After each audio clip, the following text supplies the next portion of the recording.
আজকে জাতীয় সেনা শহীদ দিবসে আমরা গভীর শ্রদ্ধার সাথে স্মরণ করছি 2009 সালে পিলখানা হত্যাকাণ্ডে কথিত বিডিআর বিদ্রোহে আমাদের যে দেশপ্রেমিক সেনা অফিসার যারা শহীদ হয়েছেন, হত্যাকাণ্ডের শিকার হয়েছেন, আমরা তাদেরকে শ্রদ্ধার সাথে স্মরণ করছি। আজকে বাংলাদেশের ইতিহাসে একটি মর্মান্তিক দিন। 57 জন দেশপ্রেমিক সেনা অফিসার সহ আরও 74 জন, প্রায় 74 জন ব্যক্তি আজকে কিন্তু নিহত হয়েছিলেন।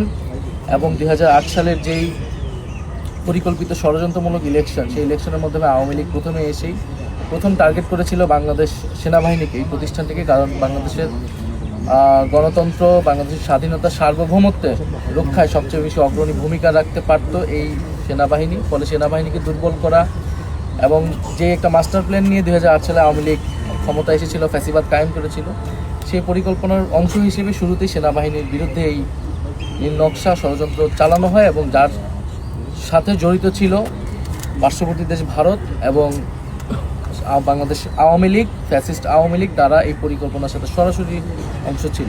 ফলে আজকের দিনে আমরা শুধু শ্রদ্ধাঞ্জলি জানাতেই আসি নাই। আজকের দিনে আমাদের বক্তব্যটি হচ্ছে যে এই হত্যাকাণ্ডের বিচার আমরা চাই এবং বিডিআর যাদের গ্রেফতার করা হয়েছিল বিভিন্ন সময়, আমরা মনে করি না যে সেটা সুষ্ঠু বিচার বা ন্যায় বিচার হয়েছিল। কারণ আমাদের কাছে কিন্তু পুরো ঘটনাটা আসলে জাতির সামনে এখন উন্মুক্ত হয়নি।